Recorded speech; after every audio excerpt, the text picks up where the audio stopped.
Coming at you live and direct, straight from New York Comic Con. My name's Off the Cuff Tom, Nerd Initiative's pop culture connoisseur. And you know what? We usually say that when you play for keeps. But you know what? Considering we're talking about Dungeons & Dragons, how about you roll for Nerd Initiative? That's right. With me today, I have one of the fantastic game designers here, so please introduce yourself. Hello, I am Makenzie De Armas. I am a senior game designer for Dungeons & Dragons over at Wizards of the Coast, and I was one of the rules developers for Dungeons & Dragons starter set Heroes of the Borderlands. Now, considering, we have a new starter set, yes. What makes this so unique considering how big, Dungeons & Dragons has blown up over the past decade? So, with Heroes of the Borderlands, we really wanted to, because we are so fortunate to have such a large, fan base and large feedback pool, we've gotten a lot of feedback and player responses about what they think are the challenges to getting into D&D, or the things that they struggle with when they want to pull more friends into D&D or start up a game and stuff like that. And so with this starter set, we wanted to build this not only from the ground up in tandem as we were building the 2024 Player's Handbook, but also build this up with that feedback in mind to really kind of reduce those barriers to entry and make this a Dungeons & Dragons experience that retains the core of the game while being approachable and very, very focused on teaching you how to play, down to the basis of teaching you how to role play, how to build a character and put yourself and put that creativity into something on a page and let that kind of drive and inform how you engage at the table. Mm-hmm. Yeah, this was one of those starter sets where we went in assuming you know nothing and really focused in on if you know nothing, if the only experience you've had with D&D is you've heard Dungeons & Dragons loosely in media or something, you can kind of approach this and still open up the box, start playing, run a session of D&D in 60 minutes and have a good time. 60 minutes. That's just crazy. Yeah. That's really I need months. I need years. Yeah. 60 minutes. Yeah. This starter set is built so that way as soon as you open the box, there is a quick reference guide that basically tells you everything you need to take out of the box, what everything is, and what you need to immediately start playing. I had the privilege of running a session for a first-time player yesterday, and the way we took it out, we got characters done in 5 minutes, and then we ran our first session in 45 minutes, and then that was D&D. Now, go ahead, please. I was going to say, pulling off of how quickly it is to get started with new players. I know I did a little bit of research into the set, and how far does this take you level-wise with a brand new character? This will take you all the way from levels 1 to 3. Okay. So we have these handy-dandy fancy class boards, which provide a little bit more of a visual spread, as well as a tactile spread for new players to kind of help them teach and help players learn and internalize certain mechanical elements. So for example, for hit points, we have tactile hit point tokens that you can physically take off and remove from your board as you are taking damage to teach you how damage and healing and that relationship between damage and hit points work. One of my favorite things is that we have these little equipment cards. And so you have your base armor class sort of on your sheet if you're wearing nothing, but if you want to wear something, you physically take that and you put it on, and now you have a new armor class. And so we use these boards to sort of use those tactile elements and teach through the act of playing and doing. And then when you level up, you just simply flip the class board over and you go to level 2. Cool. And then we have another one that is a level 3 class board, and it has 2 different subclasses. So one side is one subclass, the other has the other. So even if you are new, you still get to have that experience of choosing your subclass, but in a controlled way that still helps you kind of learn what a subclass is and what those choices and how that defines how you play. Yeah. So also with it taking you to level 3, how easy is it to then advance that character forward? What did you put anything in the starter set to help players to know where to go next? Did you or DM tools to help kind of guide the players to keep going past level 3? So the answer is yes, but I'm going to be honest, I don't remember where in the booklet it is. Good job. That's all right. I broke the interview. I apologize. No, you're all good. No, yeah, but to be fair, the goal is to after you've gone through this is to have you graduate from Heroes of the Borderlands to playing D&D and sort of linking you through. And I think the idea is we give you all the foundational elements. So that way, when you level up, it's not even that much of a jarring transition. The main transition is, oh, you don't have these boards, so you're going to be writing stuff down on a sheet. But the goal is, by the time you reach that level 3, you've gotten used to tracking those hit points, to tracking even like spell slots and equipment and stuff like that. So that way, when you move to the larger sheet for 4 through 20, you already have that kind of rhythm of play in mind. Now, as far as the starter set's concerned, and we're talking about the player experience, what does this starter set bring to the DM experience? Is this designed for the mild player, the pro player, the, hey, I want to try this for the first time even though I know nothing about it? So this is not only designed for beginner players, it is designed for beginner DMs.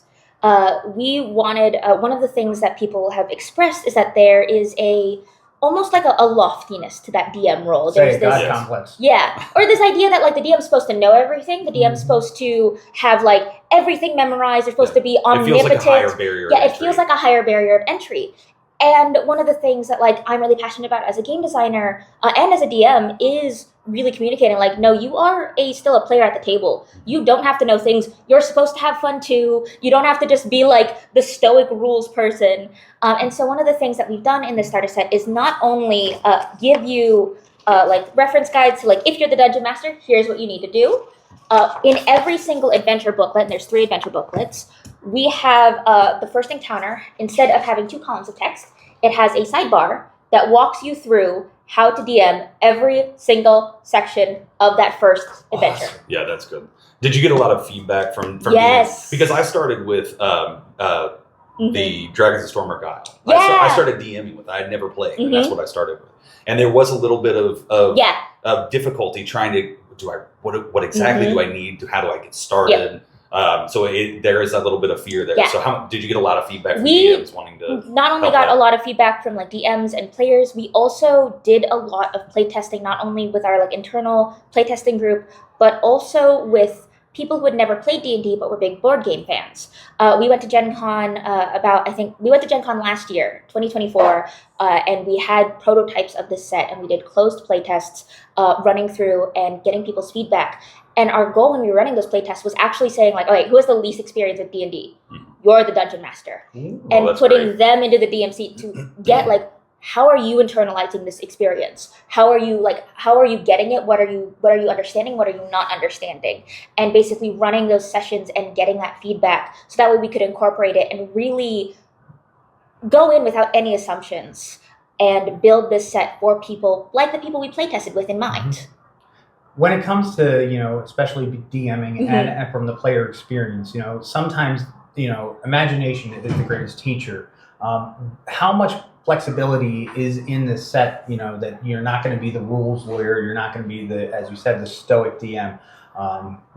Does the set let everybody know like, hey, play what feels good to you. If you want to try and work around a spell or a play mechanic, you're not going to break the game. Oh, absolutely.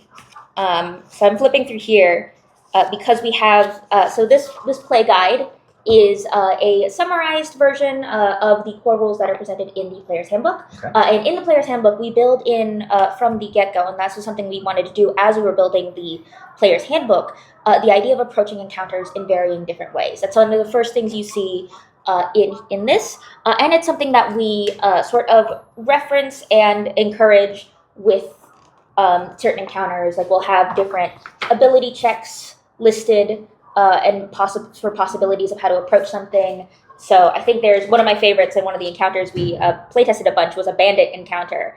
And in the bandit encounter, it's basically written like, yeah, you can try and negotiate with them if you want. And if you don't give them enough money, then they will attack. But it very clearly presents those 2 paths of a combat and a non-combat encounter and ways to kind of adjudicate both. So I'm thinking way 3 and 4 right now. Yeah. But that's how I play. Yeah, that's fair.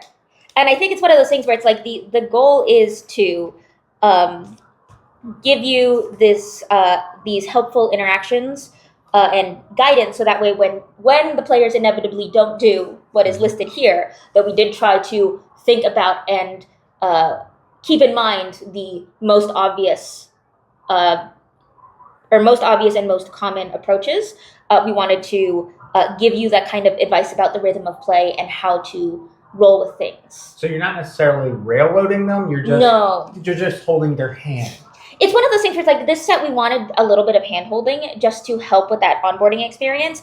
And then especially with the Caves of Chaos booklet and all the Caves of Chaos adventures, they start getting progressively harder the more you go through them, and they start getting a little bit more open. There's a little bit more different approaches you can take, and they start expanding even in size in the area you have to explore. So that way you can sort of let go of that hand and let go of those training wheels. So you're saying at the end of the set, by level 3, they're going to be able to take on a huge red dragon, right? No. But there are dragons in the set. Yeah, we, of course, had to include them. I think in the encounter I ran for some first-time players yesterday or a couple days ago, they encountered a dragon wormling. Hey, that's just enough. Yeah, it was fun, and they had a fun time encountering and deciding what to do with the dragon wormling and stuff. They almost caused a cave-in, but it's all good. It's all fine. Yeah, it's fine. So this is definitely the most extensive starter set that you guys put out. How long was development to try and decide what to put in here, how to make this an experience for people that have never even picked up the game before? I would say it's about 2 years. Definitely, possibly a little bit longer if you take into account the development we had, not for just the starter set, but also for like building those core rules and making sure that the way that we worked with the 2024 Player's Handbook and the 2024 Dungeon Master's Guide was more friendly to new players and modern players, and didn't presuppose any knowledge of past D&D. And so with that, I'd probably extend it out to like 2.5, 3 years even. But working specifically on this box and what we wanted to include in here was about 2 years. So also with this set, of course, being geared towards new players, and Tom hit on that a little bit about is there something for more experienced DMs, but what's in this if somebody is a collector, they want to get all of the adventures that you have available? What is the incentive for someone who's been playing to want to make sure they pick up this set as well, if they've already got the other starters and they've been playing for a bit? So one of the things that we've done to kind of support this for people who are not new players, there is an article, I don't know if it's come out or if it's going to come out, but we're providing some external advice on how to string this all together into a single campaign. There is also certainly incentive for you as a storied player to grab this so you can bring in some of your friends who may not be so D&D inclined into a quick session. But I think the thing that I really love as someone who is a frequent D&D player and who loves D&D, I just love the variety of tools that come in the set that can be used outside of the set. Like these equipment cards are super helpful for reference. The spell cards, one of my favorite things on those spell cards is that we have the area of effect printed on one side, so you can just quickly look at it and go, oh, okay, that's a cube. And that's a really fun, helpful reference that I would love to I would pick out of the game box and just use it at my table. Even like the maps and the adventures and encounters, especially in the Caves of Chaos, are all super fun and interesting and still very classically D&D. That I would love to run them for my storied group of players, my very dedicated group of players who know and have been playing this game with me for years now. Just take it to 11. Yeah. And it's one of those things where it's like, oh, now that I don't have to worry about certain things and I can run one of the higher encounters for them without having to take them through the first couple of bits and making sure that they understood how to play. I could just throw all right, final cave, face off against the big bads, let's go. And those sorts of things. And going back to the replayability, are we going to, again, if you have those super casual players who are playing and they like these smaller campaigns as, hey, we can get together tonight, let's do something. And instead of spending 40, 50, 60, 90 minutes building a character, are we going to supplement this starter set with more adventure booklets down the road? Yes. Are we looking, how far out are we looking at that? Right now, we're really just focused on this starter set and seeing what the reception is to that. There's always the possibility in the future for more iterations if people really grok onto it. But right now, our focus is just focusing on bringing in those new players. And if the new players hunger for more, then we will answer the call. you have met our community. We hunger for more. You know, that's fair. You know what? That's right. That's fair. That's my bad. How did you decide on the classes to start? Because there's only what classes are available? The classes are the rogue, the fighter, the cleric, and the wizard, which are what we call kind of like our classic four. We wanted to build on the classic four classes. They're the iconic ones. They're the ones that, like, every time you think of a D&D archetype, you think of, right, the healer, the fighter, the mage, and the sneaky one. And so we wanted to just, like, a part of the Heroes of the Borderlands is the idea that it is very classic D&D. If you've never had an experience with D&D, this is like your bread and butter. We wanted you to encounter dragons, to do dungeon crawls, to go wander out in the wilderness and find things, to meet people in a keep and, like, have to negotiate with them and do errands around the keep. And so because of that, we settled on the core, or our core classic four classes. And since you're keeping everything as core as possible, but again, approachable for the long-time players, or as I like how you say, the story players. Yeah. What are the Easter eggs? Oh, the Easter eggs.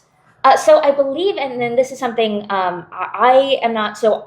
I don't have, like, as long and storied of history with Dungeons and Dragons as some of my colleagues who have been working on this game for longer than I have been alive. But I know Keep on the Borderlands, or Heroes of the Borderlands, is based on Keep of the Borderlands, which is a storied adventure, and so there are a bunch of Easter eggs sort of put in and taken from that old adventure as we've kind of adapted it for this starter set. As for what those are, I cannot speak to them. As the Keep on the Borderlands is not a classic adventure that I have played, but I know that we have done that, and we've put little bits and bobs in here all throughout to kind of honor that previous iteration.